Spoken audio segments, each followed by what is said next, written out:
राधा माधव जय कुंज बिहारी गोपी जन वल्लभा जय गिरिवरधारी जय गिरिवरधारी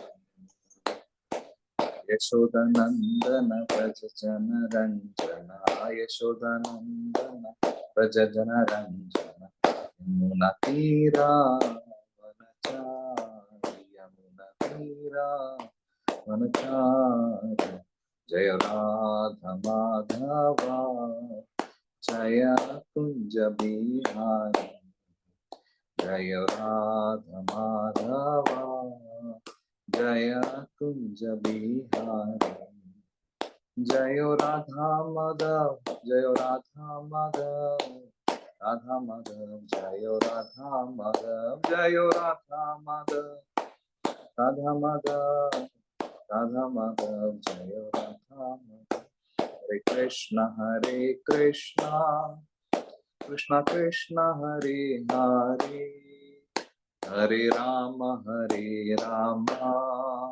राम राम हरे हरे हरे कृष्णा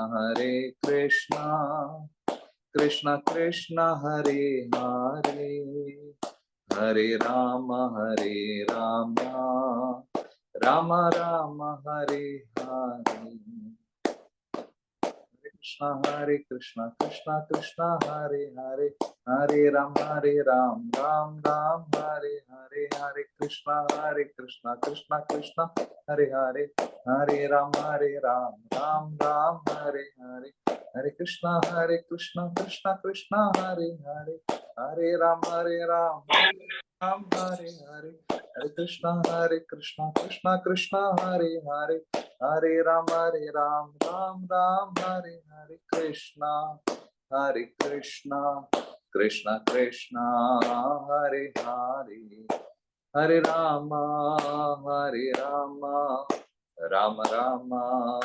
हरे हरे जय प्रभुपदा जय प्रभुपदा प्रभुपदा जय प्रभुपदा जय गौरनिताय जय गौरनिताय जगन्नाथ जय बलदेवा सुभद्रमणि जय सुदर्शन जय कृष्ण बलराम जय कृष्ण बलराम जय वृंदावन धाम जय राधा माधव निताय गौर हरि बोल निताय गौर हरि बोल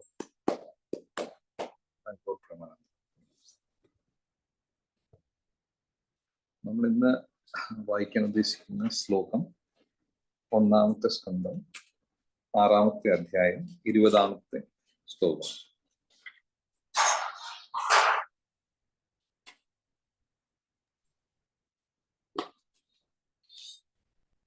ശ്ലോകം വായിക്കും.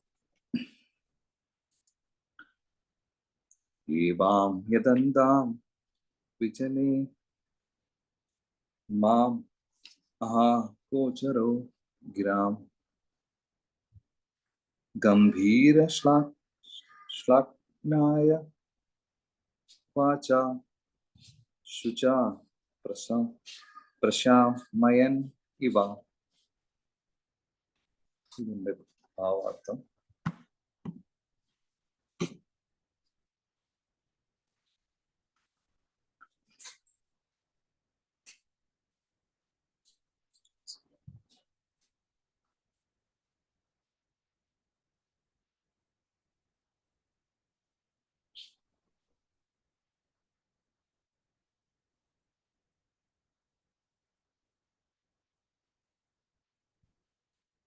ആ ഏകാന്തമായ സ്ഥലത്ത് എന്റെ ശ്രമങ്ങൾ കണ്ടപ്പോൾ എല്ലാ ലൗകിക വിവരണങ്ങൾക്കും അതീതനായ ഭഗവാന്റെ വ്യക്തിത്വം എന്റെ സങ്കടം ലഘൂകരിക്കാനായി ഗുരുത്വത്തോടെയും പ്രസാദകരമായ വാക്കുകളാലും എന്നോട് സംസാരിച്ചു.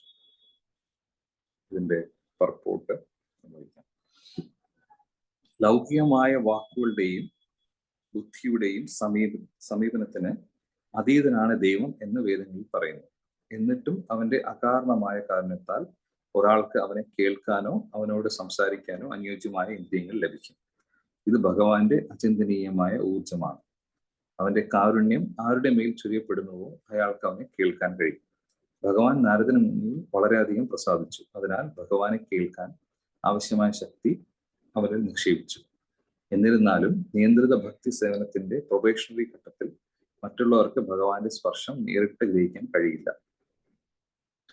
നാരദനുള്ള പ്രത്യേക സമ്മാനമായിരുന്നു അത്. ഭഗവാന്റെ പ്രസാദകരമായ വാക്കുകൾ കേട്ടപ്പോൾ വേർപിരിയലിന്റെ വികാരങ്ങൾ ഒരു പരിധിവരെ ലഘൂകരിക്കപ്പെട്ടു. ദൈവത്തോട് സ്നേഹമുള്ള ഒരു ഭക്തന് എപ്പോഴും വേർപിരിയലിന്റെ വേദന അനുഭവപ്പെടുന്നു. അതിനാൽ അവൻ എപ്പോഴും അതീന്ദ്രമായ ആനന്ദത്തിൽ പൊതിഞ്ഞിരിക്കും.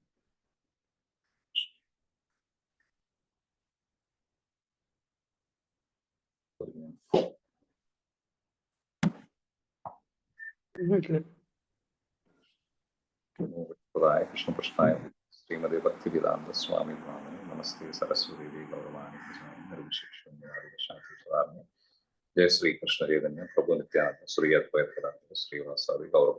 ഹരേ കൃഷ്ണ കൃഷ്ണ കൃഷ്ണ ഹരേ ഹരേ ഹരേ രാമ രാമ.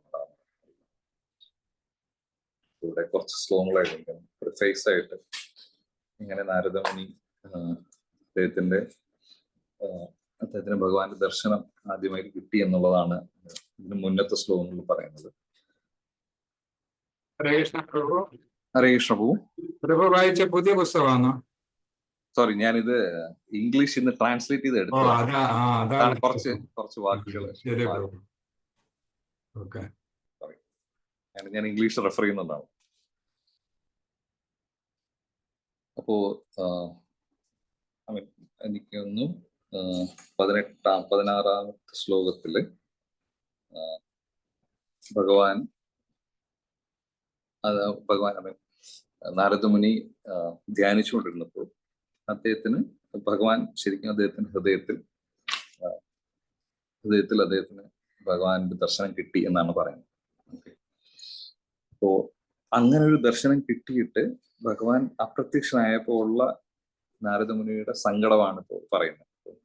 അദ്ദേഹം വീണ്ടും, അതായത് നമുക്ക് ഭഗവാനെ കണ്ടുകൊണ്ടിരുന്ന ആ ഒരു ഇത് ഭഗവാന്റെ അത് മാഞ്ഞു പോയപ്പോൾ അദ്ദേഹത്തിനുണ്ടായ സങ്കടമാണ് ഈ ശ്ലോകങ്ങൾ പറയുന്നത്. ആ സങ്കടം വന്ന സമയത്ത് നാരദമുനിക്ക് ഭഗവാൻ ഇങ്ങനെ പറഞ്ഞു എന്നാ പറയുന്നത്. അദ്ദേഹം ഫർദർ പറഞ്ഞത്,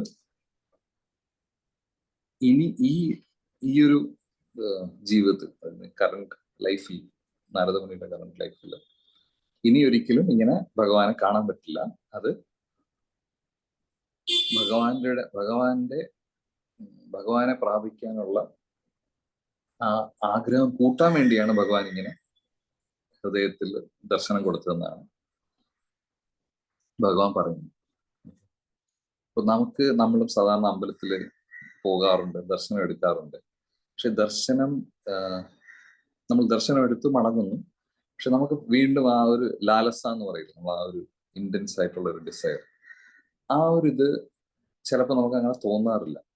പക്ഷെ ഒരു ശുദ്ധനായ ഭക്തന് ഭഗവാന്റെ ദർശനം കിട്ടിയില്ലെങ്കിൽ ഉള്ള ഒരു എക്സ്പീരിയൻസ് ആണ് ഇവിടെ പറയുന്നത്. നമുക്ക് ഇന്റൻസ് ആയിട്ടൊരു എക്സ്പീരിയൻസ് ഉണ്ടായാൽ നമ്മൾ അതിനു വേണ്ടി വീണ്ടും വീണ്ടും യത്നിക്കും. നമ്മുടെ ലൈഫിലും അങ്ങനെ ആയിരിക്കും പല കാര്യങ്ങളും. അപ്പൊ ആ ഒരു ഇന്റൻസ് ആയിട്ടൊരു എക്സ്പീരിയൻസ് കിട്ടിയാൽ അതിന്റെ ഓർമ്മയിൽ നമ്മൾ വീണ്ടും നമ്മുടെ ഡിവോഷൻ സർവീസ് ഇന്റൻസിഫൈ ചെയ്ത് അതേ എക്സ്പീരിയൻസ് തിരിച്ചു കൊണ്ടുവരാൻ നോക്കും. അപ്പം നമ്മളെല്ലാവരും തുടക്കത്തിൽ കൃഷ്ണബോധത്തിൽ വരുമ്പോൾ നമുക്കുള്ള എക്സ്പീരിയൻസ് ഓൾമോസ്റ്റ് ലൈക്ക് നാരദമുനിയുടെ പോലത്തെ എക്സ്പീരിയൻസ് ആണ്. അതേ അതീന്ദ്രമായ രീതിയിൽ നമുക്ക് എക്സ്പീരിയൻസ് ഉണ്ടായില്ലെങ്കിലും നമുക്ക് ശരിക്കും അസോസിയേഷൻ മൊത്തം വൈകുണ്ഠം അല്ലെങ്കിൽ ഭൂലോകത്തിൽ നടക്കുന്ന പോലെ നമുക്ക് തോന്നും. അതായത് അത്രയ്ക്ക് ഇന്റൻസ് ആയിരിക്കും നമ്മുടെ എക്സ്പീരിയൻസ്. കാരണം ഒന്നാമത് മെറ്റീരിയൽ ആയിട്ടുള്ള അഭൗതികമായ ഒരു കെണിയിൽ നിന്ന് പുറത്ത് ചാടി എന്നുള്ളൊരു സന്തോഷവും അതിൻ്റെ ഒരു സ്വാതന്ത്ര്യവും അങ്ങനെ ഒരു രീതിയിലാണ് നമ്മൾ അനുഭവപ്പെടുന്നത്. പക്ഷെ കാലക്രമേണ നമുക്ക് ആ ഒരു ഇത് ഭഗവാന്റെ ദർശനം നാരദമുനിക്ക് നഷ്ടപ്പെട്ടതുപോലെ നമുക്കും കാലക്രമേണ ആ ഒരു എക്സ്പീരിയൻസിന്റെ ഇന്റൻസിറ്റി കുറയുകയും നമ്മൾ അത്രയും ഒരു അത്രയും ഒരു വില അതിന് കൽപ്പിക്കാതെ വരികയും സിറ്റുവേഷൻ വരും. അപ്പോ പക്ഷെ അങ്ങനെ ഒരു സിറ്റുവേഷൻ വരുമ്പോൾ നമ്മുടെ പാസ്റ്റ് എക്സ്പീരിയൻസ് വെച്ചിട്ട് നമുക്കറിയാം, ഓക്കെ, ഈ ഒരു അസോസിയേഷനിൽ ഇത്രയും ഇത്രയും സന്തോഷവാനായിരുന്നു ഞാൻ, എനിക്ക് എങ്ങനെ അത് തിരിച്ചതിനെ പ്രാപിക്കാൻ പറ്റും. ഹരേ കൃഷ്ണ. എന്റെ വോയിസ് ക്ലിയർ ആണല്ലോ അല്ലേ?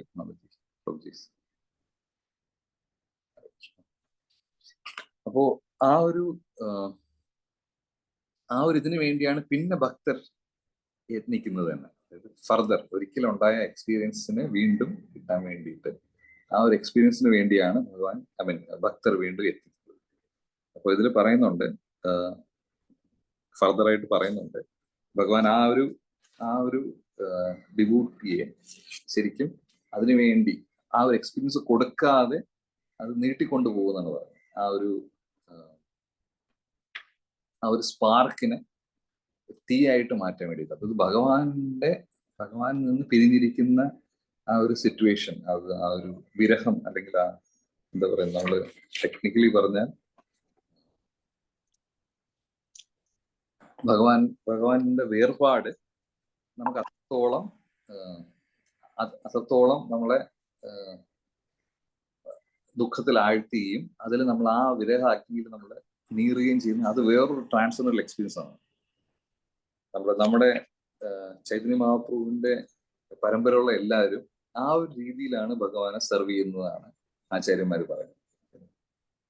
വിപ്രലംബ ഭാവം എന്ന് പറയും. അതായത് ഭഗവാന്റെ കൂടെ ഇരുന്ന് സെർവ് ചെയ്യുന്നതല്ല, ഭഗവാനിൽ നിന്ന് മാറി നിന്ന് ഭഗവാന്റെ ആ ഒരു എന്താ പറയാ, ആ ഒരു വേർപാട് നമുക്ക് ഭഗവാനിൽ നിന്ന് വേർപെട്ടിരുന്ന് നമ്മൾ ഭഗവാനെ സെർവ് ചെയ്യുന്ന പറയാം. അതായത് ഇപ്പോ ചില സിറ്റുവേഷനിൽ നമുക്കത് അനുഭവിക്കാനും പറ്റും. ഇപ്പൊ നമ്മള് ചിലപ്പോഴൊക്കെ സർവീസ് ചെയ്യുമ്പോൾ ഭയങ്കര ഇന്റൻസ് ആയിട്ട് സെർവ് ചെയ്യുമ്പോൾ നമ്മൾ ശരിക്കും ആ ഒരു വളരെ വളരെ ആഴത്തിൽ നമ്മളതിൽ എൻഗേജ് ആയിരിക്കുമ്പോൾ നമുക്ക് ഭഗവാന്റെ ആ ഒരു പ്രസൻസ് നമുക്ക് സർവീസിൽ ഫീൽ ചെയ്യാൻ പറ്റും. പലപ്പോഴും പ്യൂർ ഡിവോട്ടീസ് ആയിട്ടുള്ളവര് കൂടെയോ അല്ലെങ്കിൽ അങ്ങനെ ഒരു വളരെ ഇന്റൻസ് ആയിട്ടൊരു സിറ്റുവേഷൻ അങ്ങനെ സെർവ് ചെയ്യുമ്പോൾ നമുക്ക് ഭഗവാന്റെ പ്രസൻസ് ഫീൽ ചെയ്യാൻ പറ്റും. അപ്പൊ നമുക്ക് ഭൗതികമായി നോക്കുകയാണെങ്കിൽ ഭഗവാൻ അവിടെ പ്രകടമായിട്ടുണ്ടോ എന്ന് ചോദിച്ചാൽ ഭഗവാൻ അവിടെ ഇല്ല. പക്ഷെ ട്രാൻസ്ജെൻഡർലി നമുക്കത് ഫീൽ ചെയ്യാൻ പറ്റും. അപ്പൊ അതിലാണ് ശരിക്കും നമ്മുടെ എസൻസ് ഇരിക്കുന്നതാണ് ആചാര്യന്മാർ പറയുന്നത്. അപ്പൊ നമ്മൾ സാധാരണ ദർശനത്തിന്റെ കാര്യം എടുത്ത് ഭഗവാന്റെ ദർശനം എടുക്കാൻ പോവുകയാണെങ്കിൽ നമ്മൾ ഓരോ അംഗങ്ങളും കെയർഫുള്ളി നമ്മൾ ഒബ്സർവ് ചെയ്താണ് ഭഗവാന്റെ ദർശനം എടുക്കുന്നത്. ഭഗവാന്റെ ലോട്ടസ് ഫീറ്റ് അല്ലെങ്കിൽ അതിലുള്ള നഖങ്ങളുടെ കളർ തൊട്ട് ഭഗവാൻ ഓരോ അംഗങ്ങൾ ഇപ്പൊ നമ്മള് ഭാഗവത് തന്നെ വർണ്ണിക്കുന്നുണ്ട്. നമോ പങ്കജനാമായ, നമോ പങ്കജമാനി, നമോ പങ്കജനേത്രായ, നമസ്തേ പങ്കജായ. എല്ലാ ഭഗവാന്റെ എല്ലാ അംഗങ്ങളും താമര പൂവിന്റെ എതളുപോലെ മനോഹരമായിട്ടും അത്രയും നല്ല രീതിയിൽ ഗ്രേസ്ഫുള്ളി കേർവ്ഡ് ആയിട്ട് ഉള്ളതാണ് പറയുന്നത്. അപ്പോൾ എനിക്കൊന്നും ഭാഗവതം മുഴുവൻ നോക്കിയാൽ പലരും ഭഗവാനെ കാണുന്നതിന്റെ ഭഗവാന്റെ സൗന്ദര്യം വർണ്ണിക്കുന്നത് ത്രിഭുവന ഗമനം, തമാലവർണം, രവികര ഗൗരവരാംബരം തന്നെ, കോപ്പുറല്ല കപുല, പ്രധാനനാബ്ജം, വിജയസകര. ഭീഷ്മദേവന്റെ ആ ഒരു യുദ്ധമുഖത്ത് കാണുന്ന ഭഗവാന്റെ സൗന്ദര്യം വർണ്ണിക്കുന്നത്. ഓരോരുത്തരും അവരുടെ ആ ഒരു എന്താ പറയുക, അവരുടെ ആ പേഴ്സണൽ ഫോം. ഭീഷ്മദേവൻ ഭഗവാനെ ആയുധമെടുത്ത് ഫൈറ്റ് ചെയ്യുന്ന ഭഗവാനെ കാണാൻ ആഗ്രഹിക്കുന്നു. ഭഗവാൻ ആ ഒരു രീതിയിലുള്ള ഫോമാണ് ഭീഷ്മദേവന് കൊടുക്കുന്നത്. അപ്പോൾ ഈ ഭാഗവത്തിലുടനീളം ഓരോരുത്തർ അവരവരായിട്ടുള്ള അസോസിയേറ്റ് ചെയ്യുന്ന ഫോമുമായിട്ടുള്ള ഭഗവാന്റെ രൂപങ്ങൾ വർണ്ണിച്ച പ്രേയേഴ്സ് നമ്മൾ കേട്ടിട്ടുണ്ട്. അപ്പോൾ നമുക്ക് ആ ഒരു പ്രേയർ ചെയ്യുന്ന ഭഗവാന്റെ പല ആസ്പെക്ട്സും ഫോമിനെ പറ്റിയുള്ള പല ഭഗവാന്റെ രൂപത്തിനെ പറ്റിയുള്ള പല ആസ്പെക്ട്സും നമുക്ക് അതിൽ നിന്ന് മനസ്സിലാവും ആ ഒരു പ്രേയേഴ്സിൽ കൂടെ. അപ്പോ ഫർദർ നമ്മൾ അമ്പലത്തിൽ വന്നിട്ട് രാധാകൃഷ്ണ ഫോം ആണെങ്കിലും ജഗന്നാഥ് ബലദേവ് സുബ്രഹ്മണ്യ ഫോം ആണെങ്കിലും അപ്പൊ ആ ഫോമിൽ നമ്മൾ ആകർഷകരാവുകയും ചെയ്യും. ഇപ്പൊ നമുക്ക് തന്നെ അറിയാം, പല അമ്പലങ്ങളിലും ഇപ്പം നമുക്ക് ഗോറന്തായി ഉണ്ട്. പക്ഷെ നമ്മുടെ ശരിക്കും ഉള്ള ആത്യന്തികമായ ഇച്ഛ ഈ ഫോമിൽ ആകർഷകരാകുക എന്നുള്ളതാണ്. ഭഗവാന്റെ അർച്ചന വഴിയും ഭഗവാന്റെ നാമങ്ങൾ ജപിക്കുന്ന വഴിയും ഈ ഫോമിൽ ആകർഷകരാകുന്നതാണ്. പക്ഷെ എന്തുകൊണ്ടോ ചിലപ്പോഴൊക്കെ നമുക്ക് മെറ്റീരിയൽ ഫോമിനോടും ആകർഷണം തോന്നാറുണ്ട്. അപ്പോൾ നമ്മള് പ്രഭുപാദ് പറയുന്നത് വെച്ചാൽ നമ്മുടെ ശരിക്കുള്ള അട്രാക്ഷൻ ഭഗവാനോട് മാത്രമാണ്. അപ്പൊ ആ ഒരു ഭഗവാന്റെ അതിനു വേണ്ടിയാണ് നമ്മൾ സെർച്ച് ചെയ്തിരിക്കുന്നത്. യുഗങ്ങളായിട്ട് നമ്മൾ സെർച്ച് ചെയ്തിരിക്കുന്ന ഭഗവാന്റെ ആ രൂപത്തിനെ പ്രാപിക്കാൻ വേണ്ടിയാണ് നമ്മൾ സെർച്ച് ചെയ്തിരിക്കുന്നത്. പക്ഷെ പലപ്പോഴും നമുക്ക് ആ ഒരു ഇത് കിട്ടാതെ നമ്മൾ വേറെ ലോവർ ലൈഫ് ഫോം എന്നുള്ള രീതിയിൽ നമ്മൾ അഭയം പ്രാപിക്കുന്നു. അപ്പം ഈ പറഞ്ഞ പോലെ നമുക്ക് ആ ഒരു സംതൃപ്തിയോ അല്ലെങ്കിൽ ആ ഒരു ഇത് നമുക്ക് വേറെ ഫോംസിലൊന്നും കിട്ടാൻ ലിമിറ്റുള്ള ഫോംസിൽ നമുക്കിതൊന്നും ഈ ഒരു ദർശനം സാധ്യം അല്ല. അപ്പോ ഫർദർ പറയുന്നത് നമ്മുടെ ആ മനസ്സ് ഭഗവാന്റെ ട്രാൻസെൻഡന്റൽ ലവില് ലയിക്കുമ്പോഴാണ് നമുക്ക് ശരിക്കും ഭഗവാനെ കാണാൻ പറ്റുന്നത്. പ്രഭുപാദായിരുന്നാലും പറയുന്നുണ്ട്, പ്രേമാഞ്ജന ക്ഷുരിത ഭക്തി വിലോചനേന. നമുക്ക് ഭഗവാനെ കാണാൻ കഴിയുന്നെങ്കിൽ നമ്മുടെ കണ്ണുകളിൽ പ്രേമത്തിന്റെ അഞ്ജനം ഉണ്ടായിരിക്കണം എന്നാണ് പറയുന്നത്. അപ്പോൾ നമ്മളൊരു DTയെ പോയി കാണുമ്പോൾ അങ്ങനെ ഒരു കണ്ണ് ഉണ്ടെങ്കിൽ മാത്രമേ DTയുടെ ഫുൾ സൗന്ദര്യം അല്ലെങ്കിൽ ഫുൾ ഗ്ലോറി നമുക്ക് മനസ്സിലാവും. ഇല്ലെങ്കിൽ നമുക്ക് ശരിക്കും ഒരു മാർബിൾ DT ഒക്കെ, വുഡൻ DT, അങ്ങനെ ഒരു ഡിസ്റ്റിങ്ഷനിൽ മാത്രമേ കാണാൻ കഴിയും. നമ്മൾ സാധാരണ ആൾക്കാരുടെ പോകുമ്പോൾ അവരെ അമ്പലമൊക്കെ നോക്കി കാണുമ്പോഴേ ഭഗവാൻ ശരിക്കും ഒന്ന് നോക്കിയിട്ട് ഓക്കെ ശരി എന്ന് പറഞ്ഞിട്ട് സാധാരണ രീതിയിൽ ദർശനം എടുക്കുന്ന നമ്മൾ കാണാറുണ്ട്. ചില ഭക്തന്മാർ എന്നിട്ട് ഏറ്റവും ഫ്രണ്ടിൽ നിന്നിട്ട് വളരെ അടുത്ത് നിന്ന് ഒരു 10 മിനിറ്റോളം കണ്ണെടുക്കാതെ ദർശനം എടുക്കുന്ന ഭക്തരെ നമ്മൾ കണ്ടിട്ടുണ്ട്. അപ്പൊ അത് അവരെത്രത്തോളം ഭക്തിയിൽ ആഴ്ന്ന് ആണെന്നുള്ളത് ഒരു പരിധി വരെ അതിൽ നിന്ന് മനസ്സിലാക്കാൻ പറ്റും. ഭഗവാന്റെ ആ ഫോമിനോട് അല്ലെങ്കിൽ ഭഗവാന്റെ ആ ഫോമിനെ സെർവ് ചെയ്യുന്നതിലുള്ള അവരുടെ ഇച്ഛ അത് വെച്ചിട്ട് നമുക്ക് നമ്മളെ ലൈഫിൽ മനസ്സിലാക്കാം. സാധാരണഗതിയിൽ നമ്മൾ ഭഗവാൻ തന്നെ അനുഗ്രഹിച്ചിട്ട് നമുക്ക് ഭഗവാന്റെ അടുത്തൊരു ഇഷ്ടം തോന്നുകയാണ് സംഭവിക്കുന്നത്. അങ്ങനെയാണ് നമ്മൾ ഈ കൃഷ്ണാവബോധ പ്രസ്ഥാനത്തിൽ വരുന്നതും ഡിവോട്ടീസായിട്ട് അസോസിയേറ്റ് ചെയ്യുന്നത്. അപ്പോൾ ആ ഒരു എന്താ പറയുക, ഭഗവാന്റെ അടുത്തുള്ള ഇഷ്ടം അത് നമ്മൾ ഇൻക്രീസ് ചെയ്യുന്നത് അതുപോലെ ഭഗവാനെ ഇഷ്ടപ്പെടുന്ന വാക്കുകളുടെ അസോസിയേഷനാണ്. അപ്പൊ അതാണ് നമ്മൾ കൂടുതലും യത്നിക്കേണ്ടത്. നമ്മുടെ ഭഗവാനെ ഇഷ്ടപ്പെടുന്നവരുടെ അസോസിയേഷനിൽ കൂടുതൽ വരാൻ നോക്കും. അങ്ങനെ നമ്മൾ ഈ ഭക്തിയുഗ സേവനത്തിന്റെ ഓരോ റൂൾസ് ആൻഡ് റെഗുലേഷൻസ് ഫോളോ ചെയ്ത് നമ്മുടെ അനർത്ഥങ്ങളൊക്കെ നിവർത്തിച്ച് ഭഗവാന്റെ സേവയിലും ഭഗവാന്റെ ഭക്തിയിലും കൂടുതൽ ആഴ്ന്ന് അങ്ങനെ ഭഗവാന്റെ ഡിവോഷൻ സർവീസിൽ പ്രോഗ്രസ് ചെയ്യുന്നതാണ് നമ്മുടെ പ്രഭുപാദ് എന്ന പദ്ധതി. അപ്പൊ ഇതിന്റെ ഇടയിൽ ചില അസോസിയേഷൻസ്, ചിലപ്പോൾ ഭക്തിയുഗ സേവനത്തിൽ തന്നെ ചില അസോസിയേഷൻ നമ്മൾ ഭക്തിപരമായി അസോസിയേറ്റ് ചെയ്യുമ്പോഴും ചില രീതിയിൽ നമുക്ക് പുറമേ ഭക്തി എന്ന് തോന്നുമെങ്കിലും ചിലപ്പോൾ നമ്മുടെ തന്നെ സെൽഫിഷ്നെസ്സിന് വേണ്ടി നമ്മൾ ചില രീതിയിൽ അസോസിയേറ്റ് ചെയ്യും. അപ്പൊ അത് നമ്മളെ തിരിച്ച് മുകളിലോട്ട് പോകാതെ താഴോട്ട് കൊണ്ടുവരികയും ചെയ്യും. അപ്പൊ എപ്പോഴും നമ്മൾ ഭക്തിയുഗ സേവനത്തിൽ ഡിവോട്ടീസായിട്ട് അസോസിയേറ്റ് ചെയ്യുമ്പോഴും നമ്മുടെ എയിം എപ്പോഴും നമുക്കത് നമ്മളൊന്ന് മുന്നിലുണ്ടാവണം. നമ്മൾ എന്തിനാണ് അസോസിയേറ്റ് ചെയ്യുന്നുള്ളത് എപ്പോഴും നമ്മുടെ മനസ്സിലുണ്ടാവണം. നമ്മുടെ അനർത്ഥ നിവൃത്തിക്കും ഇതിനു വേണ്ടിയും ഭഗവാന്റെ ഫർദറായിട്ട് പ്രോഗ്രസ് ചെയ്ത് ഭഗവാന്റെ ഭാവവും പ്രേമവും അറ്റൈൻ ചെയ്യാൻ വേണ്ടിയുള്ളതിനാണ് നമ്മൾ അസോസിയേറ്റ് ചെയ്യുന്നത്. അല്ലെങ്കിൽ ഒരു സോഷ്യൽ ഗ്യാതറിങ് അല്ലെങ്കിൽ ഒരു സോഷ്യൽ ഇതുപോലെ സംഭവിക്കുകയും ചെയ്യും.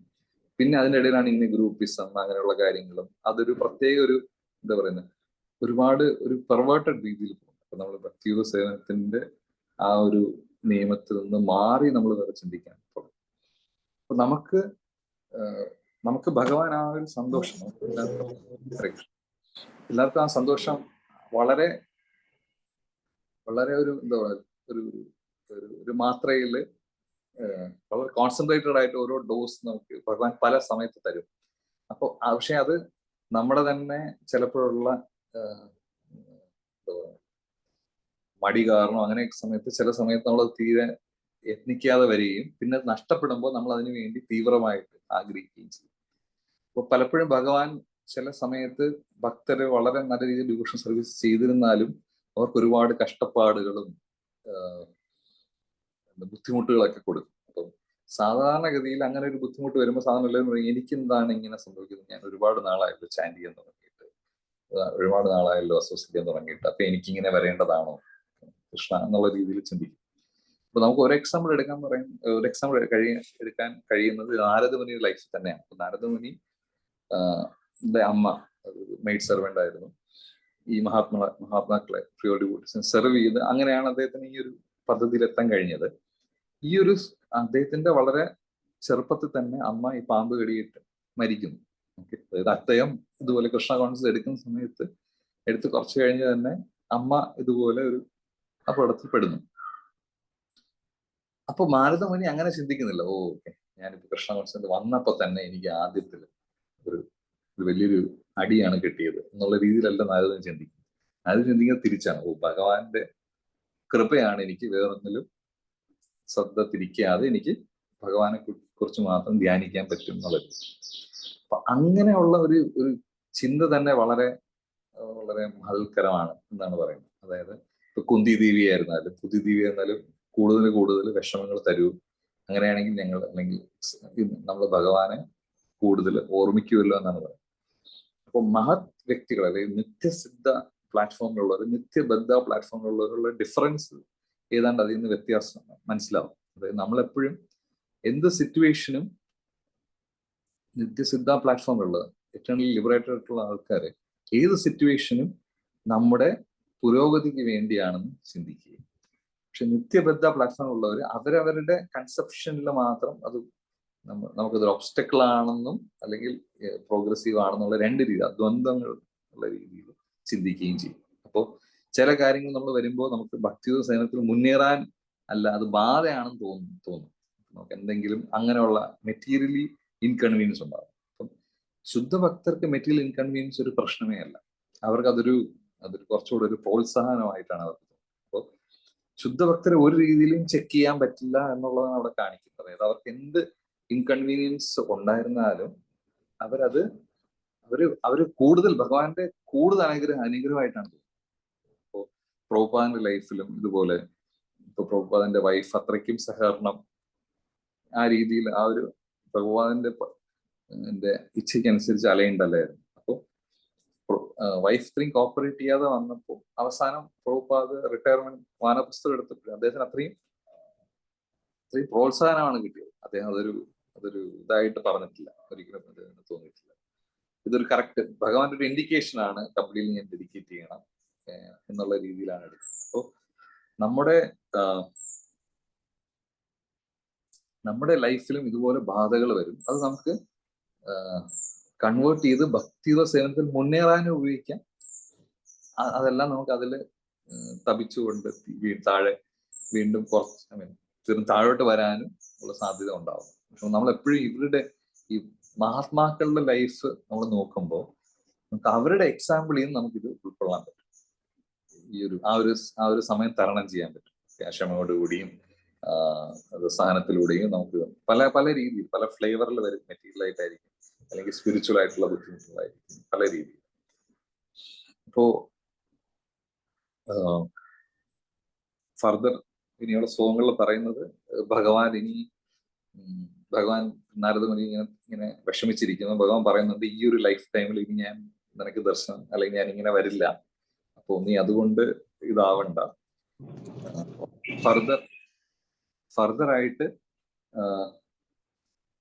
നാരദമുനി ശരിക്കും ഡിവോഴ്സ് സർവീസ് ഏർപ്പെട്ട് ഭഗവാന്റെ അടുത്ത് തന്നെയാണ് ആ ലൈഫ് ടൈമിൽ പോകുന്നത്. അപ്പോ പ്രഭുപാദ് പറയുന്നുണ്ട്, നമ്മളൊരു പ്യുവർ ഡിവോഷണൽ ആറ്റിറ്റ്യൂഡിലോട്ട് വരുമ്പോൾ നമുക്ക് കാണുന്ന ഏറ്റവും പ്രകടമായ രണ്ട് കാര്യങ്ങൾ എന്ന് പറഞ്ഞാൽ നമ്മുടെ കാമവും ലോഭവും ഇല്ലാതാവുന്നു.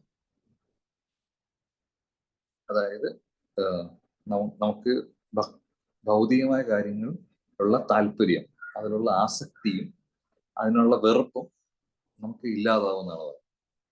അപ്പൊ അങ്ങനെ ഒരു സിറ്റുവേഷനാണ് സത്വഗുണം എന്ന് പറയുന്നത്. അപ്പൊ സത്വഗുണം ഒരു സ്റ്റാർട്ടിങ് പോയിന്റ് ആണ്. നമ്മള് സത്വഗുണത്തിൽ വർത്തിക്കുന്ന ഒരാൾക്ക് ഭഗവാന്റെ ഡിവോഴ്സ് സർവീസിൽ ചെയ്യാൻ പറ്റും. അപ്പൊ ആ ഒരു സ്റ്റാർട്ടിങ് പോയിന്റ് ഈ രണ്ട് കാര്യങ്ങളും ഇല്ലാതാവുമ്പോഴാണ് ശരിക്കും സംഭവിക്കുന്നത്.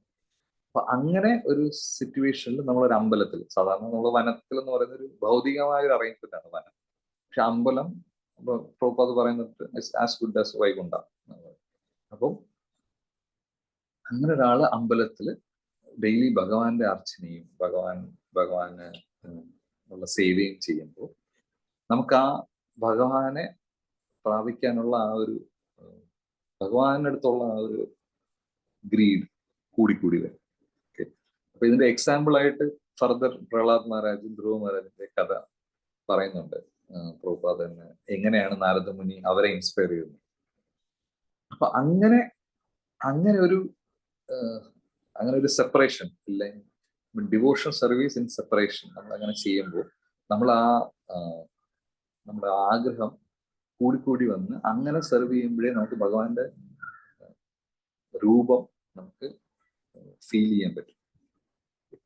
അല്ലാതെ റെഗുലർ ആയിട്ട് നമുക്ക് ഒരു ഓക്കെ എൻ്റെ ഒരു ഡ്യൂട്ടിയാണ്, എൻ്റെ ഒരു ഡ്യൂട്ടിയാണ് ക്ലീനിങ് ടെമ്പിൾ, ഓക്കെ, ഞാനത് ഒരു സാധാരണ മെറ്റീരിയൽ ആക്ടിവിറ്റി പോലെ ചെയ്താൽ നമ്മൾ ഒരിക്കലും നമുക്ക് ഭഗവാന്റെ ഫീൽ ചെയ്യാനോ ആ ഭഗവത് ലീലകൾ മനസ്സിലാക്കാനോ ഒന്നും പറ്റില്ല. നമ്മൾ ആ ഒരു ഇത് ഭഗവാനുള്ള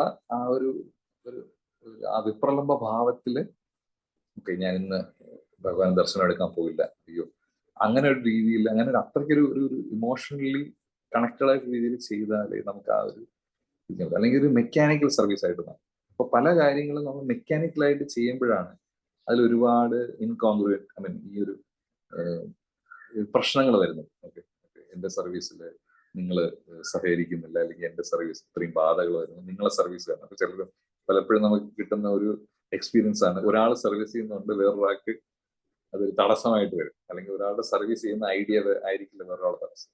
അപ്പൊ അത് രണ്ടുപേരും ഭഗവാന്റെ ശുദ്ധഭക്തരല്ലാത്തതുകൊണ്ടാണ്. ഇപ്പൊ നമുക്ക് പല സീനിയർ ആയിട്ടുള്ള സന്യാസിമാരെ അറിയാം, അവർ തമ്മിലുള്ള സ്നേഹം, അവർ തമ്മിലുള്ള പ്രീച്ചിങ്ങിന്റെ പ്രോഗ്രാംസ് കാര്യങ്ങൾ കാണുമ്പോൾ അവർക്ക് തമ്മിൽ യാതൊരു ഡിസഗ്രിമെന്റ്സും ഇല്ല. പക്ഷെ നമ്മൾ അവരുടെ ഡിസൈബിൾസ് നോക്കിയാൽ മതി, പലപ്പോഴും അവരുടെ ഡിസൈബിൾസ് തമ്മിൽ അവരുടെ ഐഡിയാസ് സെയിം ആയിട്ട് വരില്ല. കാരണം മറ്റൊരു ശുദ്ധഭക്ത സ്റ്റേറ്റിൽ നിൽക്കുന്നതുകൊണ്ട് അവർക്ക് യാതൊരു ഡിഫറൻസും ഇല്ല.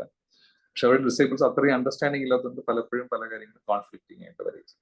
അപ്പൊ നമ്മൾ സീനിയർ ആയിട്ടുള്ള ഡിസൈബിൾസിന്റെ സീനിയർ ഡിസൈബിൾസിന്റെ ജീവിതം നോക്കിയാൽ നമുക്ക് ആ ഒരു ഡിഫറൻസ് നമുക്ക് മെൽറ്റ് ചെയ്ത് കളയാൻ പറ്റും. നമ്മൾ ആ ഒരു ഇപ്പം ഡിവോട്ടീസ് സെർവ് ചെയ്യുമ്പോൾ നമുക്കത് അറിയാം, നമ്മൾ യാതൊരു ഭേദഭാവവും ഇല്ലാതെ നമ്മുടെ ഐഡിയ ആണ് വലുത് എന്നുള്ള അല്ലാതെ ഭഗവാന്റെ സേവനമാണ് വലുത് എന്നുള്ള രീതിയിൽ നമുക്ക് അതിനെ എത്തിക്കാൻ പറ്റും. അപ്പോ ഇങ്ങനെ ഭഗവാന്റെ ഒരു ജീവഗോസ്വാമി പ്രഭുപാദും പറയുന്നുണ്ട്, നമ്മുടെ ഭഗവാന്റെ നാമത്തിൽ കൂടിയാണ് ഇതെല്ലാം നമുക്കിത് പ്രകടമാകുന്നത്. നാമ രൂപ ഗുണ ലീല പരിഹാര അങ്ങനെയാണ് പോകുന്നത്. നാമത്തിൽ കൂടി നമുക്ക് ഭഗവാന്റെ രൂപം ലിമിറ്റ്ലെസ് എന്നാണ് പറയുന്നത്. നമുക്ക് ഒരു കുപ്പി എടുത്താൽ അതിനൊരു ലെങ്ത് കാണും, അതിനൊരു വ്യാസം ഒക്കെ കാണും. കാരണം അത് ലിമിറ്റ് ഉള്ളത് കൊണ്ടാണ് നമുക്ക് ആ ഒരു രീതിയിൽ മെഷർ ചെയ്യാൻ പറ്റും. അപ്പം ഭഗവാന്റെ രൂപത്തിന് ശരിക്കും പറഞ്ഞാൽ ലിമിറ്റ് ഇല്ല. അപ്പം ആ രീതിയിൽ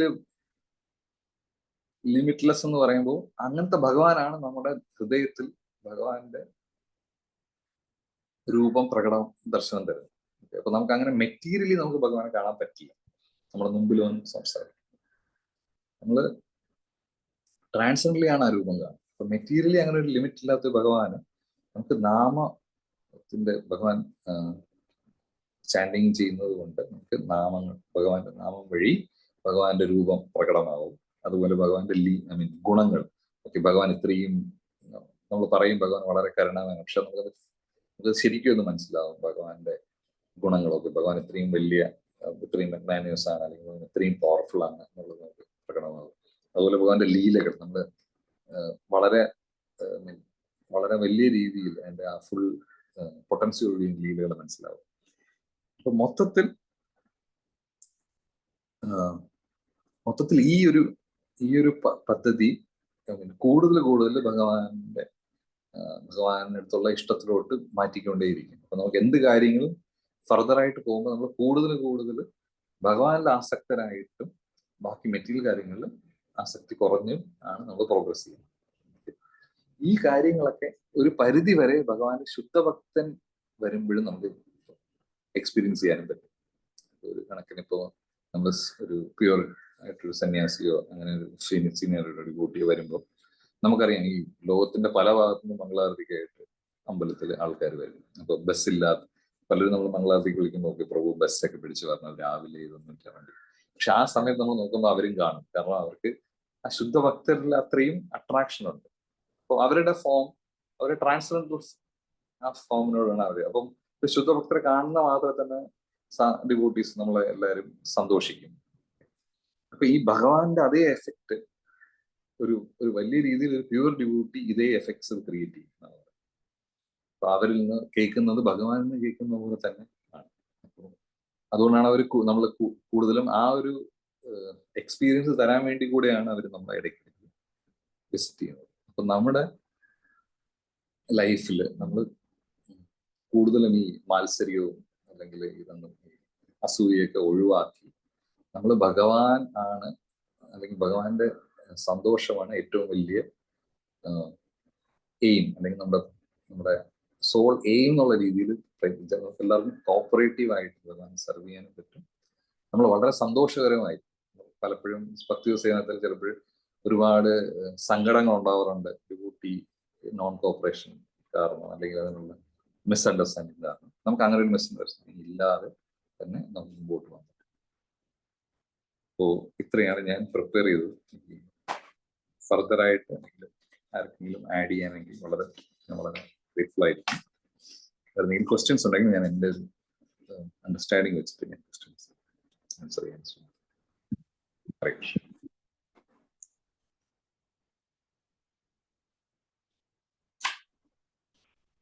ഹരേ കൃഷ്ണ മാതാജീസ്, പ്രഭുജീസ്. ഹരേ കൃഷ്ണ പ്രഭുജി. ഹരേ കൃഷ്ണ മാതാജി.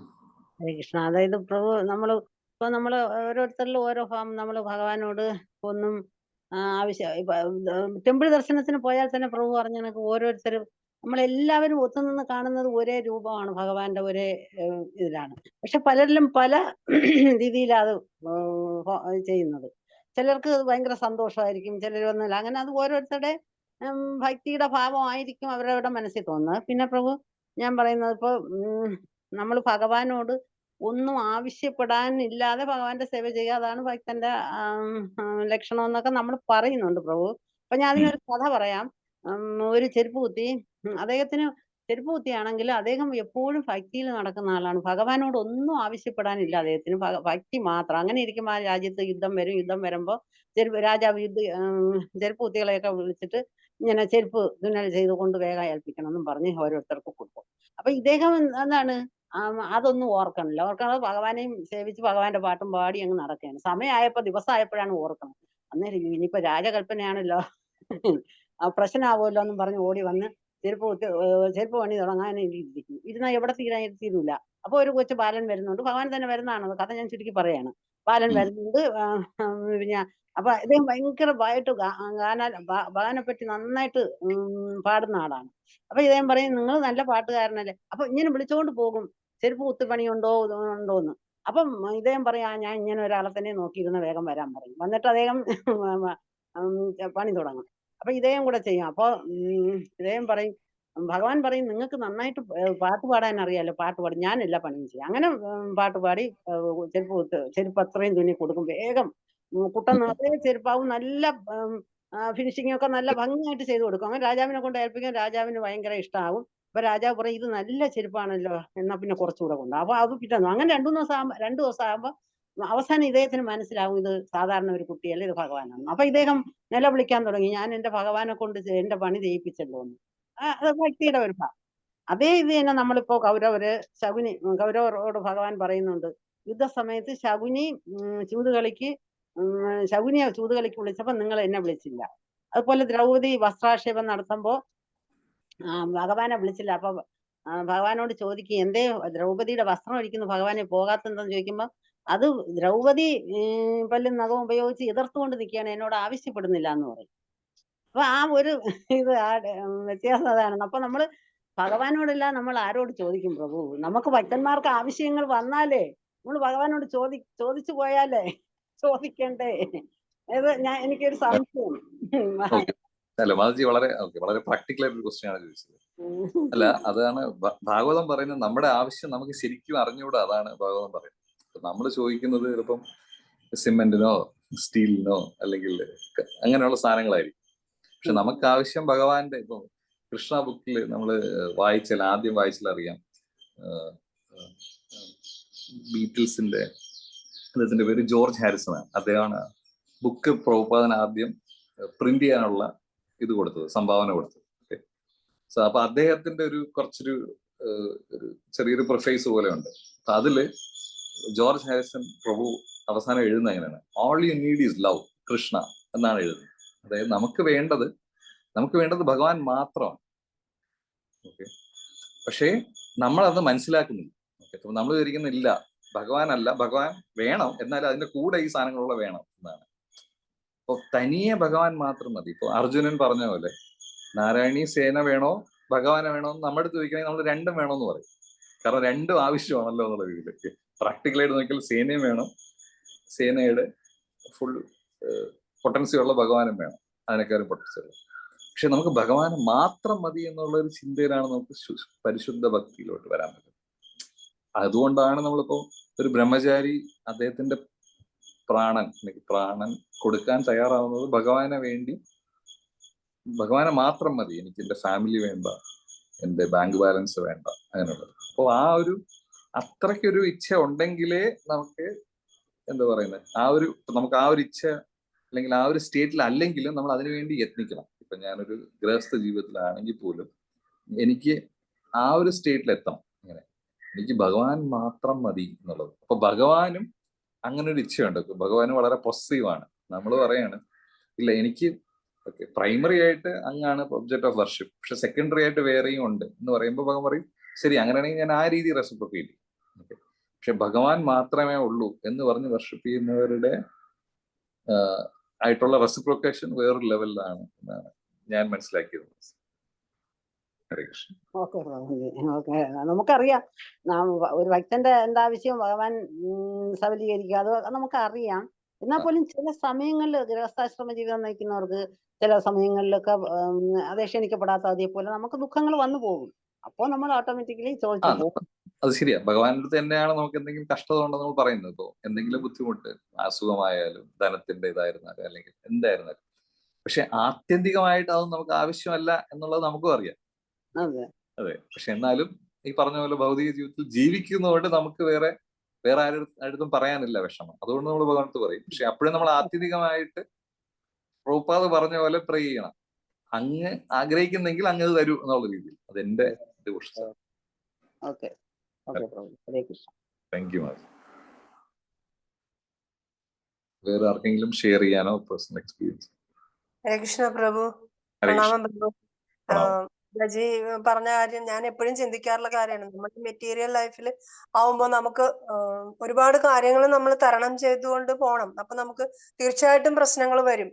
അപ്പൊ നമുക്ക് ഷെൽട്ടർ എടുക്കാതെ ഭഗവാന്റെ ആശ്രയമല്ലാതെ നമുക്ക് എടുക്കാൻ പറ്റില്ല. അപ്പൊ നമുക്കത് തരണം ചെയ്യെങ്കിൽ നാച്ചുറലായിട്ട് നമ്മൾ ഭഗവാനോട് പറഞ്ഞു പോകും. കാരണം നമ്മള് ആ ലെവലിലൊന്നും എത്തിയിട്ടില്ലല്ലോ. നമ്മൾ ആ എത്താൻ വേണ്ടി ശ്രമിക്കുന്ന ആൾക്കാർ മാത്രമേ ഉള്ളൂ. നമ്മൾ അവിടെ എത്തണമെങ്കിൽ അത് അത്ര എളുപ്പമല്ല. അത്ര ശുദ്ധ ഭക്തന്മാർക്ക് മാത്രമേ അത്ര എത്തുള്ളൂ. അപ്പൊ നമ്മുടെ ഈ ലൈഫിൽ നമ്മൾ തീർച്ചയായിട്ടും ഇപ്പൊ നമുക്കൊരു കുട്ടിക്ക് ഒരു ആപത്ത് വന്നു, അല്ലെങ്കിൽ വന്നു, അപ്പൊ നമ്മള് ഭക്തന്മാരോട് പറയും അല്ലെ, പ്രെയർ ചെയ്യണമെന്ന് നമ്മൾ പറയും. നമ്മൾ സ്വയം അപ്പൊ നമ്മൾ ഡിപ്പെൻഡ് ചെയ്യുന്നത് ഭഗവാനെ മാത്രമായിരിക്കണം ഏത് കാര്യത്തിനും എന്ന് പറഞ്ഞാല് അത് ശരിയായിരിക്കും. പക്ഷെ അല്ലാത്ത കാര്യത്തിന് നമ്മൾ ഇപ്പോഴത്തെ ജീവിതത്തിൽ നമുക്ക് അല്ലാതെ നിക്കണം എന്ന് പറഞ്ഞാൽ നമ്മള് അവിടെ വരെ എത്താത്തത് കൊണ്ട് നമുക്കത് സാധ്യമാകുമെന്ന് എനിക്ക് തോന്നിയിട്ടില്ല. കാരണം ഞാൻ അങ്ങനെ ചെയ്യുന്നു. അതുകൊണ്ട് എനിക്ക് അത്ര എത്താൻ നമുക്ക് പറ്റുമോന്ന് എനിക്ക് അറിഞ്ഞൂടാ. എങ്കിലും എത്താനുള്ള ശ്രമത്തിലാണ് നമ്മൾ. പിന്നെ പ്രഭു പറഞ്ഞതുപോലെ നമ്മുടെ ഗുരുക്കന്മാരൊക്കെ എല്ലാവർക്കും പ്രാർത്ഥിക്കാം, അല്ലെങ്കിൽ അവർക്ക് വേണ്ടി തന്നെ പ്രെയർ പറയുമ്പോ ഈ കൃഷ്ണന്റെ ഭഗവാന്റെ ഇച്ഛ അതാണെങ്കിൽ അത് നടക്കട്ടെ എന്നാണ് പറയാറ്. അപ്പോഴും നമുക്കും അങ്ങനെ പ്രാർത്ഥിക്കാം, ഭഗവാനെ അവിടുത്തെ ഇച്ഛ ആണെങ്കിൽ അത് നടത്തി തരൂ എന്ന് പ്രാർത്ഥിക്കാം. പക്ഷെ അല്ലാതെ നമുക്കത് പ്രാർത്ഥിക്കാതിരിക്കാൻ, നമുക്ക് ഭഗവാനോട് ചോദിക്കാതിരിക്കാൻ പറ്റുന്ന ഒരു അവസ്ഥയിലാണ് നമ്മളെന്ന് എനിക്ക് ഒരിക്കലും തോന്നിയിട്ടില്ല പ്രഭു. ഹരേ കൃഷ്ണ. തെറ്റാണ്. Krishna, thank U. അല്ലെ, പ്രാക്ടിക്കലി ഇപ്പം അത് പറഞ്ഞാൽ ഇപ്പൊ ഞാനും എന്റെ വിഷമം ഭഗവാനോട് പറയുമായിരിക്കും. പക്ഷെ എന്നാലും അതിലും ഉപരിയായിട്ട് നമുക്കൊരു അണ്ടർസ്റ്റാൻഡിങ് ഉണ്ടല്ലോ. നമ്മൾ പക്ഷെ പരമാവധി ഡിപ്പെൻഡ് ചെയ്യുന്നത് ഭഗവാനെയും ഭഗവാനെ ഡിപ്പെൻഡ് ചെയ്യുന്നതിൽ ഭക്തരെ ഡിപ്പെൻഡ് ചെയ്യുന്നതും അതുപോലെ. ഇപ്പൊ ഭഗവാന്റെ ഒരു എക്സ്റ്റൻഷൻ ആണ് ഭക്തർ, അല്ലെങ്കിൽ ഭഗവാനെക്കാളും മെർസിഫുൾ ആണ് ഭക്തർ. അപ്പൊ അതിലൊരു ഇതും ഞാൻ പറയുന്നില്ല. ഞാൻ പറയുന്നത് നമ്മൾ അതിനും പുറമെ നമ്മളിപ്പോ വേറെ ഇപ്പം നമ്മുടെ ശക്തി കൊണ്ടോ അല്ലെങ്കിൽ നമ്മുടെ ധനം കൊണ്ടോ നമുക്ക് ഇതൊക്കെ നേടിയെടുക്കാം, അല്ലെങ്കിൽ അത് ശരിയായ ഇതൊക്കെ ശരിയാവാം എന്നുള്ള ഇതാണ് കുറച്ചൊരു ഡിഫറൻസ് അണ്ടർസ്റ്റാൻഡിങ് വരുന്നത്. നമുക്ക് ബന്ധുബലം കൊണ്ട് കാര്യങ്ങൾ നേടിയെടുക്കാം, അല്ലെങ്കിൽ ആൾക്കാർ ഫോളോവേഴ്സ് കൂടുതലുണ്ടെങ്കിൽ നമ്മൾ ചിലപ്പോൾ പറയില്ല, ഒരു ഗ്രൂപ്പ് ആണെങ്കിൽ കുറച്ച് ആൾക്കാരൊക്കെ വേണം, അതിന്റെ ഒരു പ്രഭാവത്തിൽ നമുക്ക് പല കാര്യങ്ങളും നേടിയെടുക്കാം എന്നൊക്കെയുള്ള രീതിയിൽ നമ്മൾ ചിന്തിക്കുന്നത് ഒരു ലോ അണ്ടർസ്റ്റാൻഡിങ്. അപ്പൊ ഭഗവാന്റെയും ഭഗവാൻ എന്ന് പറയുമ്പോൾ ഭഗവത് ഭക്തരുടെയും ഒക്കെ നമ്മുടെ ആശീർവാദവും ആഗ്രഹങ്ങളൊക്കെ അതേ അലൈൻഡ് ആയിട്ടാണ് പോകുന്നത്. ഞാൻ പ്രാക്ടിക്കലി മാതിരി പറഞ്ഞ പോലെ പല സമയത്തും നമ്മുടെ ഭക്തിയിലുള്ള അണ്ടർസ്റ്റാൻഡിങ്ങിന്റെ മാത്രം അനുസരിച്ചാണ് നമ്മൾ ആ ഡിപ്പെൻഡൻസി വരുന്നത്. അപ്പൊ അത് കറക്റ്റാണ്. അത് ഒറ്റയടിക്ക് ഇപ്പം സ്വിച്ച് ഇട്ട പോലെ നമ്മളത് ചെയ്യില്ല. നമ്മൾ ക്രമേണ അത് മനസ്സിലാക്കി ഭഗവാൻ ആ രീതിയിൽ നമ്മുടെ ലൈഫ് മോൾഡ് ചെയ്ത് തരും എന്നാണ് എനിക്കും കുറച്ചൊക്കെ അനുഭവം ഉണ്ടായിട്ടുള്ളത്. ഹരേ കൃഷ്ണ. താങ്ക് യു പ്രഭു. Thank you very much. Hare Krishna. പ്രണാംസ് പ്രഭു. ഹരേ കൃഷ്ണ. പ്രഭു, ഇത് വന്നിട്ട് നമ്മളെല്ലാം ഭാഗ്യം ചെയ്തത് കൊണ്ട് നമുക്ക് ഈ കൃഷ്ണ കോൺഷ്യസിൽ വരുമ്പോൾ നമുക്ക് വരുന്ന കഷ്ടപ്പാടുകള് ഭഗവാന്റെ നമ്മളുടെ ചെയ്ത ഫലത്തിന്റെ കർമ്മഫലത്തിന്റെ ഒരു ഭാഗമായിട്ടാണ് നമുക്ക് തരുന്നത് എന്ന് മനസ്സിലാക്കാനുള്ള ഒരു കഴിവ് നമുക്ക് ഈ കുറേ ലെക്ചറുകളിലും ഭക്തന്മാരുടെ സംഘവും വെച്ചതുകൊണ്ടും കൃഷ്ണ കോൺഷ്യസിൽ വരുന്നതുകൊണ്ടും പ്രഭുപാദരുടെ അനുഗ്രഹം കൊണ്ട് നമുക്കത് മനസ്സിലാക്കാൻ ഭയങ്കരമായിട്ട് അതിനൊരു എന്താ പറയാ, അതൊരു പോസിറ്റീവായിട്ടാണ് നമ്മൾ എടുക്കാൻ പറ്റുന്നത്. എന്റെ അനുഭവത്തിൽ ഞാൻ പറയുന്നത്, എനിക്ക് എന്ത് കഷ്ടങ്ങൾ വന്നാലും എനിക്കിങ്ങനെ വന്നല്ലോ എന്ന് മുമ്പൊക്കെ നമ്മൾ എങ്ങനെ പറയും, ഞാൻ എന്ത് തെറ്റ് ചെയ്തു, ഇങ്ങനെ ഒരു കഷ്ടം എനിക്ക് തന്നല്ലോ, ഞാൻ ആരെയും ഒന്നും ഉപദ്രവിച്ചിട്ടില്ലല്ലോ, ഇങ്ങനെയായിരുന്നു മുമ്പൊക്കെ. ബട്ട് ഇപ്പൊ കൃഷ്ണ കോൺഷ്യസിൽ വന്ന പിന്നെയാണ് ഇതിന്റെ ഗൂഢത, ഇതിന്റെ ദൈർഘ്യവും ഇതിന്റെ എന്താണ് സ്ട്രോങ് ആയിട്ടുള്ള ഇതിന്റെ എന്താണ് ഇതെങ്ങനെ സംഭവിക്കുന്നു എന്നുള്ളത് മനസ്സിലാക്കാനുള്ള അറിവ് ഈ കൃഷ്ണ കോൺഷ്യസിൽ വന്ന പിന്നെയാണ് എനിക്ക് മനസ്സിലായിരിക്കുന്നത് പ്രഭു. അതും ഒരു ലെക്ചറിൽ നമ്മുടെ ജഗസാക്ഷി പ്രഭുദാസ് പറഞ്ഞത്, കൊച്ചുങ്ങളില്ല എന്ന് പറഞ്ഞിട്ട് ഒരുപാട് ഇതാക്കും. അവർക്ക് ആക്ച്വലി അവരുടെ ഇത് പ്രകാരം അവർക്ക് ഇനിയൊരു 2 ജന്മം കഴിഞ്ഞാലേ അവർക്ക് കൊച്ചുണ്ടാവുള്ളൂ എന്നായിരിക്കും അവരുടെ തലവിധി. ബട്ട് അവർ വന്ന് പ്രാർത്ഥിച്ച് ആ ജന്മം, ആ കുഞ്ഞ് വരുന്ന ജന്മം വന്നിട്ട് ഈ ജന്മത്തിൽ കുരങ്ങായിരിക്കും.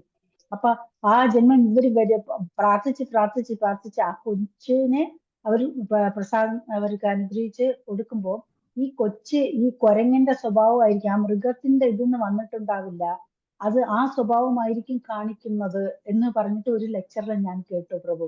അപ്പൊ അതൊക്കെ ഭഗവാനെ അറിയില്ലോ നമുക്ക് എപ്പോഴാണ് എന്ത് തരണം ഏത് തരണം എന്ന് പറഞ്ഞിട്ട് എന്നുള്ളത് ഞാൻ ആ ലെക്ചറിൽ നിന്ന് മനസ്സിലാക്കി. അതുകൊണ്ട് ഞാൻ കൂടുതൽ ഇതേപോലെ ഒന്നും പ്രഭു പറഞ്ഞ പോലെ ഭഗവാൻ ഇച്ഛയുണ്ടെങ്കിൽ മാത്രം തന്നാ മതി, എനിക്ക് അറിഞ്ഞുകൂടാ എന്ന് പറഞ്ഞിട്ട് ഞാൻ എന്ത് ചോദിക്കുകയാണെങ്കിലും ഞാൻ ചോദിക്കുള്ളൂ പ്രഭു. ഹരേ കൃഷ്ണ.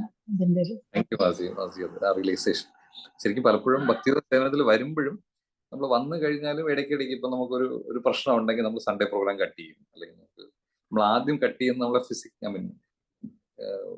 ഈ ഹരികൃഷ്ണ അസോസിയേഷൻ അങ്ങനെയുള്ള കാര്യങ്ങൾ നമ്മൾ കട്ട് ചെയ്യും. എന്തെങ്കിലും പ്രശ്നങ്ങൾ വന്നാൽ ആദ്യം പ്രയോറിറ്റൈസ് ചെയ്യുന്നത് നമ്മുടെ പ്രശ്നങ്ങൾ പരിഹരിക്കാനുള്ള രീതിയിലാണ് പലപ്പോഴും ചെയ്യുന്നത്, ഞാൻ ഉൾപ്പെടെ ചെയ്യുന്നത്. പക്ഷെ ഈ ഒരു അണ്ടർസ്റ്റാൻഡിങ് വരാൻ തന്നെ കുറച്ച് സമയം എടുക്കും. ഓക്കെ, ഇതെന്റെ നല്ലതിനാണ്, എനിക്ക് മെറ്റീരിയലി നോക്കുമ്പോൾ അതൊരു കംപ്ലീറ്റ്ലി ഓപ്പോസിറ്റ് സിറ്റുവേഷൻ ആണെങ്കിൽ ഇതിന്റെ സ്പിരിച്വൽ പ്രോഗ്രസിന് ഏറ്റവും നല്ല സിറ്റുവേഷൻ ആണെന്നുള്ള ഔട്ട്ലുക്ക് വരാൻ തന്നെ, അല്ലെങ്കിൽ ഇത് അംഗീകരിക്കാൻ തന്നെ നമുക്ക് കുറച്ച് സമയം എടുക്കും ആ അണ്ടർസ്റ്റാൻഡിങ് കിട്ടാൻ തന്നെ. അത് ഭക്തരുടെ കരുണ കൊണ്ട് നമുക്കത് അത്രയും സമയം പിടിച്ചിരിക്കാൻ പറ്റും അതുവരെ ഉള്ളത്. അപ്പൊ ആ സമയത്താണ് നമ്മൾ സ്റ്റഡി അല്ലാതെ ഡിവോഷൻ സർവീസ് ചെയ്യുന്നത്. പലപ്പോഴും എൻ്റെ ലൈഫിലും അങ്ങനെ ഒരുപാട് കാര്യങ്ങൾ എനിക്ക് തോന്നിയിട്ടുണ്ട്, അത് എന്ത് ഇങ്ങനെ ഇത്രയും റോങ്ഫുൾ ആയിട്ട് നടക്കുന്നു. പക്ഷെ ഭഗവാന്റെ ആ പ്ലാനിനോട് അലൈൻഡ് അല്ല എന്നതാണ് ആ സമയത്ത് നമ്മൾ അണ്ടർസ്റ്റാൻഡ് മനസ്സിലായത്. പിന്നെ പിന്നെ നമുക്കത് അത് പറഞ്ഞ പോലെ ഓക്കെ, നമുക്ക് ഭഗവാന്റെ വില്ല് എന്താണ് അതാണെന്നുള്ളത് ചെയ്യാൻ പറ്റും. ഹരേ കൃഷ്ണ. താങ്ക് യു പ്രഭു. ഹരേ കൃഷ്ണ. വേറെ ആർക്കെങ്കിലും എന്തെങ്കിലും ഷെയർ ചെയ്യാനുണ്ടോ? സാധാരണഗതിയിൽ നമ്മൾ എക്സ്പീരിയൻസ് ചെയ്യുന്ന ഡിവോഴ്സ് സർവീസ്, നമ്മൾ ചെയ്യുന്ന ഡിവോഴ്സ് സർവീസിന് അതിന്റെ പ്രൊപ്പോർഷനിലായിരിക്കും. ഇപ്പോൾ നമുക്കറിയാം, ഇപ്പോൾ ഒരുപാട് പണമുള്ള ആൾക്കാർ, അതായത് ഒരുപാട് ജോലി പോലും ചെയ്യേണ്ട, പണം അത്രയ്ക്ക് പണമുണ്ട്, അവർക്ക് ജീവിക്കാൻ പറ്റും എന്നുള്ള ആൾക്കാർക്ക് ശരിക്കും ഞാൻ ചിന്തിക്കുന്ന ഒരു കാര്യമാണ്. അപ്പൊ അവർക്കിങ്ങനെ വിശപ്പെന്നുള്ള കാര്യമേ വരില്ല, കാരണം ജോലി ചെയ്യാതെ വിശപ്പ് വരില്ല. അപ്പൊ അവർക്ക് ലോകത്തിലെ ഏറ്റവും നല്ല വിഭവങ്ങൾ ഉണ്ടാക്കി കൊടുത്താലും അവർക്ക് ആ ടേസ്റ്റ്, അതിന്റെ ശരിക്കുള്ള ടേസ്റ്റ് അറിയാൻ പറ്റില്ല. പക്ഷെ അതേസമയം ശരിക്കും കഷ്ടപ്പെട്ട് ജോലി ചെയ്യുന്ന ഒരാൾക്ക് ഇവനൊരു സാധാരണ വിഭവമാണെങ്കിലും അതിന്റെ ടേസ്റ്റ് അതീന്ദ്രിയമായിട്ട് തോന്നും. അപ്പം ആ പ്രകൃതി തന്നെ ആ രീതിയിൽ അത് നിയന്ത്രിക്കുന്നു. അതായത് നമുക്ക് കിട്ടുന്ന അനുഭവങ്ങൾ നമ്മുടെ ഇപ്പൊ ഭക്തിയോ സേവനത്തിന് അതിന്റെ ആഴം കണക്കാക്കിയായിരിക്കും. ഒരേ സർവീസ്, ക്ലീനിങ് ടെമ്പിൾ ആണെങ്കിൽ ഒരേ സർവീസ് ചെയ്യുന്ന ഒരാൾ കിട്ടുന്ന അനുഭവം ആയിരിക്കില്ല വേറൊരാൾ കിട്ടുന്ന അനുഭവം. കാരണം അദ്ദേഹത്തിന്റെ മനസ്സിൽ ഭഗവാനോടുള്ള സ്നേഹം എത്രയുണ്ട് അത്രയും മാത്രയിലായിരിക്കും അദ്ദേഹത്തിന് അതിന്റെ സന്തോഷം കിട്ടുന്നത്. അപ്പോൾ അതുപോലെ തന്നെ ഇപ്പൊ എല്ലാ സർവീസും, കുക്കിംഗ് ആയിരുന്നാലും പൂജാരി ആയിരുന്നാലും എല്ലാവരും സർവീസ് ചെയ്യുന്നത് ചിലപ്പോൾ ഒരു ക്ലീനിങ് ചെയ്യുന്ന ആൾക്കായിരിക്കും പൂജാരിയെക്കാളും ഉള്ള സന്തോഷം കിട്ടും. കാരണം അദ്ദേഹത്തിന് ഭഗവാനോടുള്ള ആ റിലേഷൻഷിപ്പിന്റെ പേരിലാണ് സർവീസ് കിട്ടുന്നത്. അല്ലാതെ സർവീസിന്റെ ഔന്നത്യം അല്ലെങ്കിൽ നമ്മൾ മെറ്റീരിയലി കൽപ്പിക്കുന്ന ഔന്നത്യത്തിലല്ല. അപ്പോ അത് നോർമൽ ആക്ടിവിറ്റീസിൽ ഇപ്പം ഭൗതികമായ കാര്യങ്ങൾ തന്നെ പ്രകൃതി ടേക്ക് ചെയ്യുന്നുണ്ട്. അപ്പൊ അതീന്ദ്രിയമായ കാര്യങ്ങൾ ഭഗവാൻ അതിലും എത്രയോ ഇരട്ടിയായിട്ട് അത് റെസിപ്രോക്കേറ്റ് ചെയ്യുന്നു. അപ്പോ നമുക്ക് ഒരിക്കലും ഭഗവാനെ അല്ലെങ്കിൽ ഭഗവാന്റെ ഭക്തന്മാരെ ചീറ്റ് ചെയ്യാൻ പറ്റില്ല. നമ്മൾ പറയുന്നു ഇങ്ങനെ കാര്യങ്ങളൊക്കെ പലതും ചെയ്യുന്നു, അഡ്ജസ്റ്റ് ചെയ്യുന്നു, അല്ലെങ്കിൽ നമ്മൾ ചില കാര്യങ്ങൾ ഒഴിവാക്കുന്നു. പക്ഷെ നമുക്ക് എപ്പോഴും പല കാര്യങ്ങളും നമ്മൾ ചീറ്റ് ചെയ്യാൻ നോക്കുമ്പോൾ നമ്മുടെ സന്തോഷത്തിനാണ് നമ്മളത് ചീറ്റ്. അങ്ങനെ റിയലൈസേഷൻ വരാനും ഒരുപാട് സമയം എടുക്കും. നമ്മൾ പല സർവീസും അവോയ്ഡ് ചെയ്യുമ്പോഴും ഒക്കെ നമ്മൾ വിചാരിക്കുന്നു ഓക്കെ, ഇത് കാര്യമായ എഫോർട്ടുള്ള സർവീസാണ്, അതുകൊണ്ട് ഞാൻ അവോയ്ഡ് ചെയ്യാം. അപ്പൊ നമ്മൾ നോക്കുമ്പോൾ നമ്മുടെ സന്തോഷത്തിന് എതിരായിട്ടാണ് നമ്മൾ ആത്യന്തിക എതിരായിട്ടാണ് നമ്മൾ പ്രവർത്തിക്കുന്നത്. അപ്പൊ പിന്നെ നമുക്ക് ഓക്കെ, കുറച്ചുകൂടെ ഭഗവാന് വേണ്ടി യത്നിക്കാനും അതിനുള്ള ഉത്കണ്ഠ എടുക്കാനൊക്കെ ഉള്ള ഒരു ഇത് നമുക്ക് പിന്നെ അത് കൈവരും. ഓക്കെ, നമുക്കത് മനസ്സിലാവും.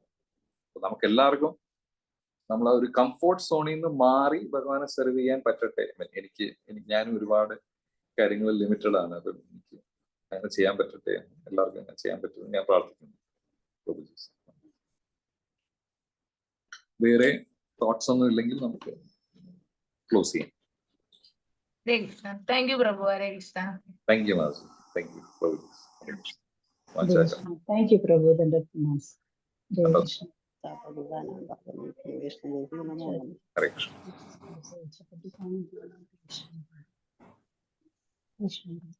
വളരെ നന്ദി പ്രഭുജി, വളരെ സന്തോഷം, നല്ല ക്ലാസ് ആയിരുന്നു. Thank you പ്രഭുജി. ഹരേ കൃഷ്ണ.